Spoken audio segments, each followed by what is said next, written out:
Olá, pessoal, tudo bem com vocês? Vamos então à aula. O tema é a crise de 29, uma crise que ocorre nos Estados Unidos. E para a gente entender o que foi essa crise, nós precisamos entender os efeitos e consequências da Primeira Guerra Mundial para os Estados Unidos. Então, lá no módulo 24, inclusive, eu apresento esse contexto para vocês. Aprofundo isso agora no módulo 25, onde então eu destaco o que foi a crise de 29.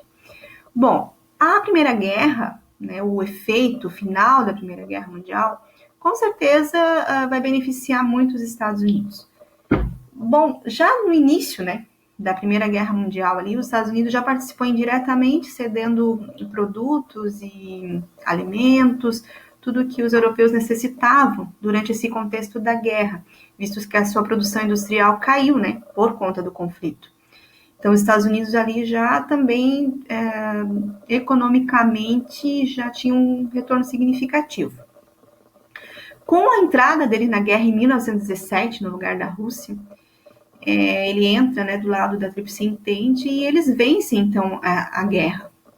Né? Os Estados Unidos sai vencedor da Primeira Guerra Mundial. Só que sai com um país mais beneficiado, né? Porque enquanto a Europa toda está destruída, precisando de reconstrução, os Estados Unidos retorna a sua terra, né? Os americanos voltam para o seu país com um território intacto. Então, isso tudo vai contribuir muito para esse desenvolvimento econômico dos americanos, que, por sua vez, vão emprestar dinheiro para esses países europeus que terão que reconstruir os seus países. Então, os Estados Unidos se tornam um grande credor, né, desses países europeus. E aí a gente pode ver os Estados Unidos se consolidando como uma grande potência. Por conta de todo esse desenvolvimento, né, econômico dos americanos, nos anos 20, então, os Estados Unidos vivem um período de prosperidade e euforia econômica, que também vai repercutir nos costumes e comportamento e hábitos dos americanos. Muitos americanos vão ter acesso a eletrodomésticos, como a geladeira, por exemplo. Então, são coisas que eles não tinham, não possuíam até então, passam a ter, né, com toda a produção industrial que estava acontecendo nesse contexto. Eles também vão ter acesso a hábitos de diversão, como o cinema. Então, a indústria cinematográfica americana se desenvolve muito nesse período. Charlie Chaplin até entra como destaque de quem vai faturar muito, né, como cinema.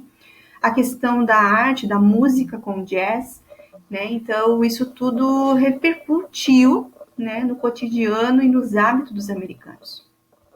Por sua vez, na questão econômica, também há uma euforia, né? As indústrias começam a produzir um aumento industrial significativo, né? E muitas pessoas passam a investir em bolsa de valores. O que é a bolsa de valores? Nada mais é do que um investimento em empresas que têm um lucro significativo. Se eu tenho parte daquela empresa, parte do lucro, ações daquela empresa, eu também passo a ter lucro. Então, como estava ocorrendo, né, essa euforia econômica e até desenfreada, tá? Porque as pessoas começaram a investir muito na bolsa de valores, que era um meio rápido também de enriquecimento. E muitas pessoas até hipotecavam suas casas, por exemplo, né, para poder investir na bolsa de valores. Colocava sua casa como garantia, né, para um determinado empréstimo em bancos, para poder investir na bolsa de valores. Então, realmente houve uma euforia desenfreada por conta de todas as mudanças econômicas que estavam ocorrendo nos Estados Unidos. Mas aí que vai ter um grande problema, um problema que vai gerar a crise de 29, que vai ser, justamente em meio a toda essa euforia econômica, a questão da superprodução. Porque as indústrias, né, tão empolgadas e eufóricas, passam a produzir muito, mas também o consumo começa a cair. Vamos pensar que internamente nos Estados Unidos, quem que consumia, né? Também era a classe média, a população pobre não tinha acesso, né? Havia uma má distribuição de renda muito grande nos Estados Unidos nesse contexto. Quando eu falo de período de euforia e de mudanças, né, isso atingiu muito a classe média, não a população pobre. Por sua vez, Essas pessoas, então, eufóricas com essa questão econômica, elas começam a investir num contexto em que o consumo passa a cair por conta disso, que internamente os Estados Unidos não absorve tudo que era produzido, e os países europeus que outrora consumiam significativamente, né, os produtos americanos, também passam a diminuir esse consumo, porque estão naquele período lá de reconstrução. E com isso, então, os estoques de produtos, né, dessas empresas. Mas dentro da Bolsa de Valores, os investimentos continuam. Gente, aqui é importante dizer que prevalece o sistema liberal, um sistema em que regula a economia e deixa a coisa fluir é o mercado. O governo, o presidente, não intervia nas questões econômicas. Ele não pôde frear, né, essa euforia lá no investimento na Bolsa de Valores. Enquanto várias empresas já não estavam, né, vendendo tudo aquilo que estavam produzindo. Então, a crise de 29 está muito relacionada à superprodução. Então, uma produção além do consumo, né? Então, isso vai levar ao quê? Falência de empresas. E aí, quando as pessoas se deram conta de que havia aí, né, um problema, as pessoas quiseram se livrar dessas ações que até então estavam investindo. Porque se a empresa ela fatura e eu tenho parte disso, eu também vou faturar. Mas se ela entra em falência, se ela não tem lucro, os meus investimentos eu vou perder.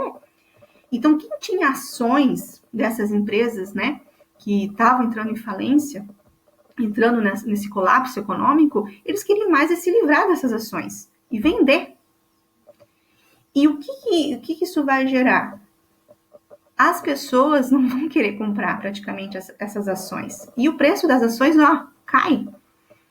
E isso, gente, é o que vai acabar, então, gerando uma grande crise, que é a queda da Bolsa de Valores, chamado de crash, a quebra. Né? A queda da Bolsa de Nova York, que era a mais importante Bolsa de Valores ali dos Estados Unidos. Então, com a quebra da Bolsa de Valores, estava instalada a crise. Né, a falência de várias empresas, isso também vai gerar desemprego, então mais pobreza, né, para quem já vivia esse contexto. Quem estava rico perdeu tudo, muitos ficaram pobres, então isso gerou uma cadeia de problemas econômicos, gerando então a grande crise de 29 nos Estados Unidos. Então veja, em resumo, os Estados Unidos saem próspero da Primeira Guerra, fortalecido economicamente, começa a investir em produção industrial, né, em produzir, realmente há essa euforia interna, né, nos Estados Unidos, mudando até os costumes e os hábitos das pessoas, mas na área econômica essa euforia começa a ser desenfreada.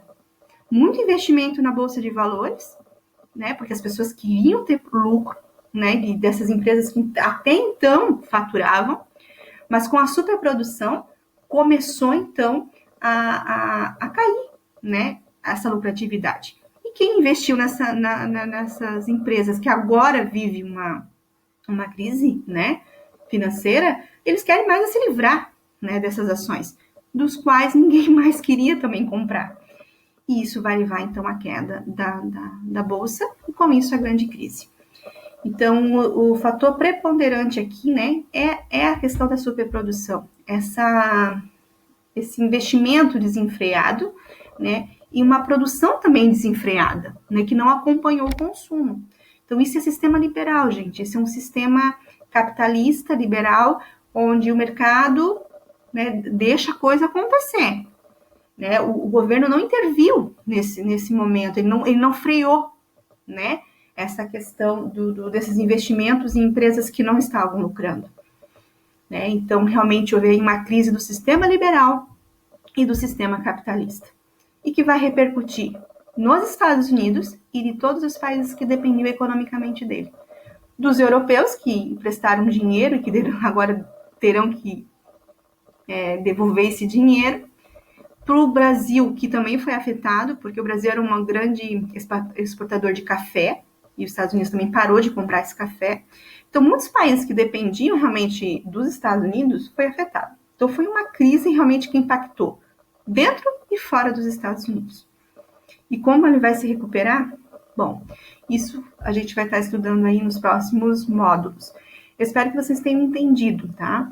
Lá no módulo 25, a professora disponibilizou o texto, né? Eu detalho mais questões sobre isso. Tem uma atividade avaliativa para vocês me enviar. Façam tudo com muita atenção, tá bom, gente? Eu desejo para vocês uma boa semana, ok? Tchau!